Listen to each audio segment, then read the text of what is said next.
Our first taping day, hospital po yun. First ever ko siya mga ka-eksena sa anak. Our room there, namamatay-matay yung ilaw. And she told me, although I knew naman na, but she told me, merong nagtatampo or something.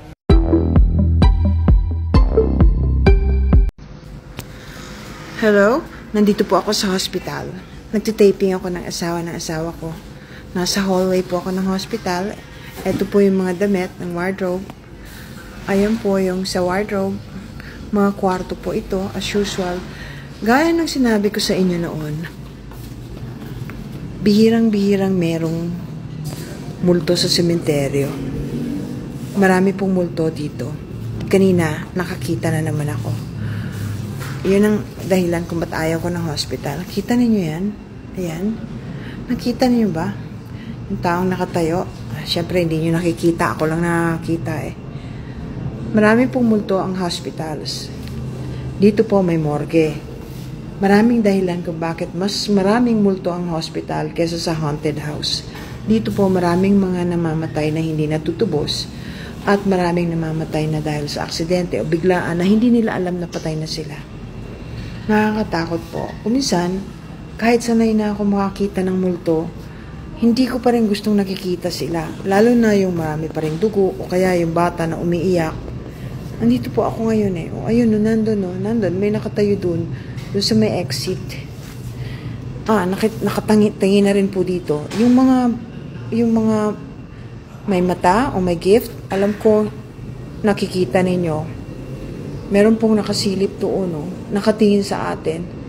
Isang lalaki. Ay! Umalis.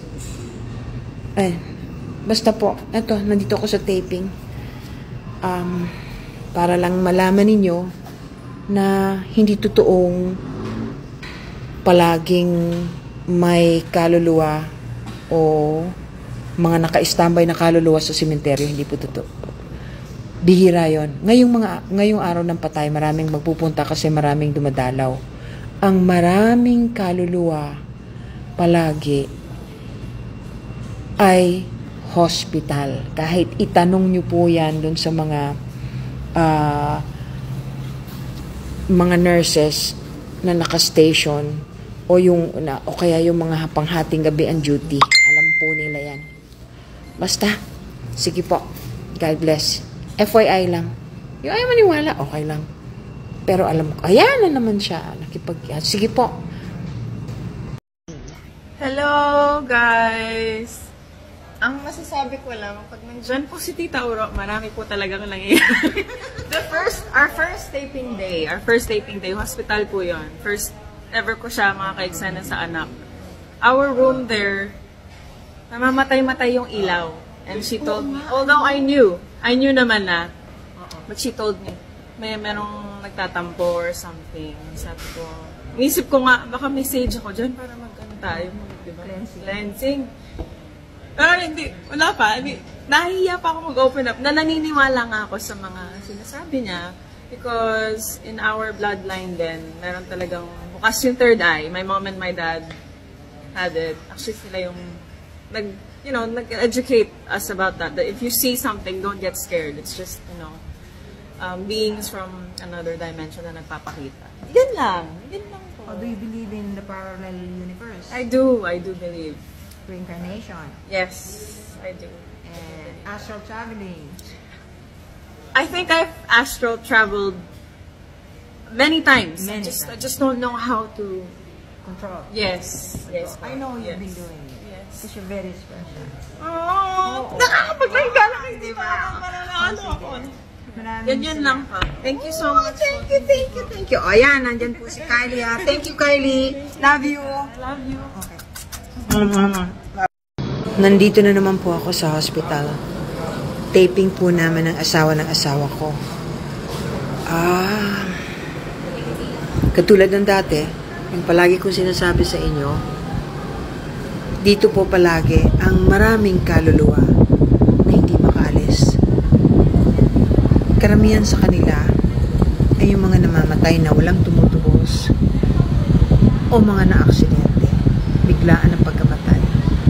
Yung iba naman po, masyadong attached sa material na bagay o sa mundo. Hindi ko po sasabihin sa inyo kung saang hospital ito. Pero nakikita niyo naman po. Mamaya kasi ang eksena ko po ay sa morgue. Hihiga ako doon. Kukunan ko rin po yun para sa inyo.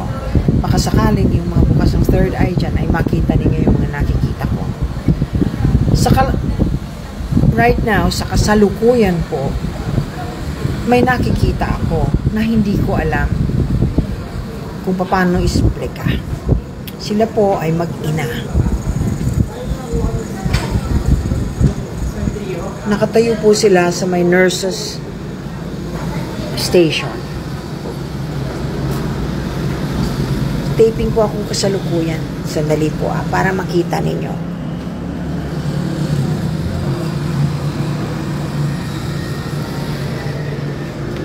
Nakatingin lang sa akin ang mag-ina. Papakita ko po sa inyo kung nasaan sila. Nakakaawa. At least magkasama. Ayaw ko pong kausapin kasi ang hirap mag-umpisang makipag-dialogue sa mundo. Ang magagawa ko lang ay pagdasal sila. Eto po, ikot po ako para makita ninyo.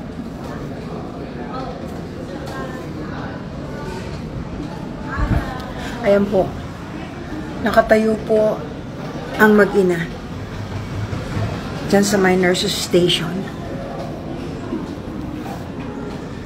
Para po sa mga nanonood nito,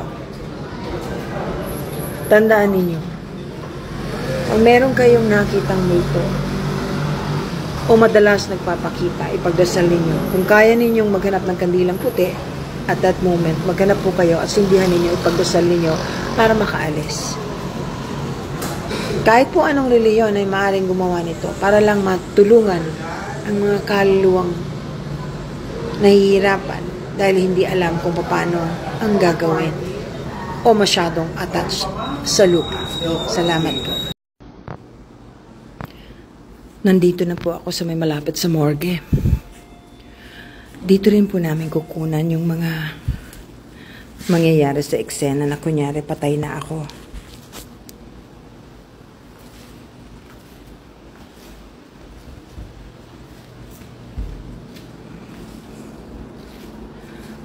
May mga nakasunod po sa akin kaluluwa.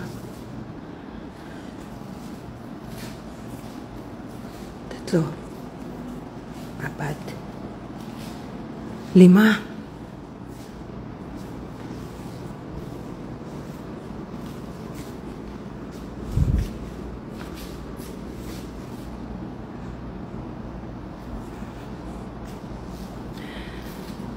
Kawawa naman sila. Ipinagdadasal ko na ang lahat ng mga narito na sana makaangat na, mapunta na sa dapat nilang puntahan, hindi dito.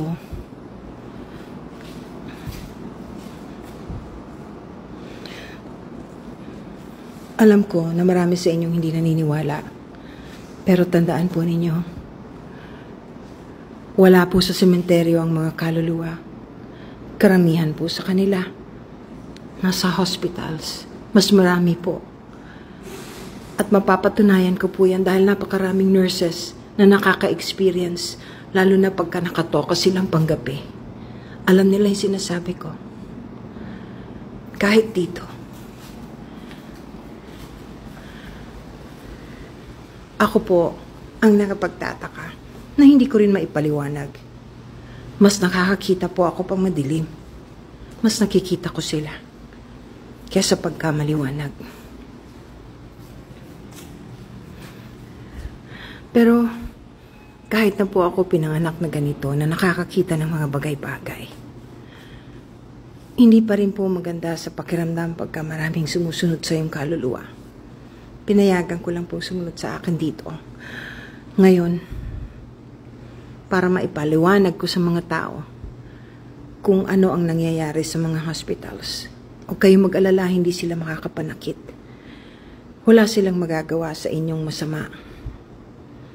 Kung minsan lang ay nagpaparamdam karamihan sa kanila hindi umaalis dahil walang sumusundo o hindi nila alam na patay na sila. Ipagdasal na lang po natin. Maraming salamat po.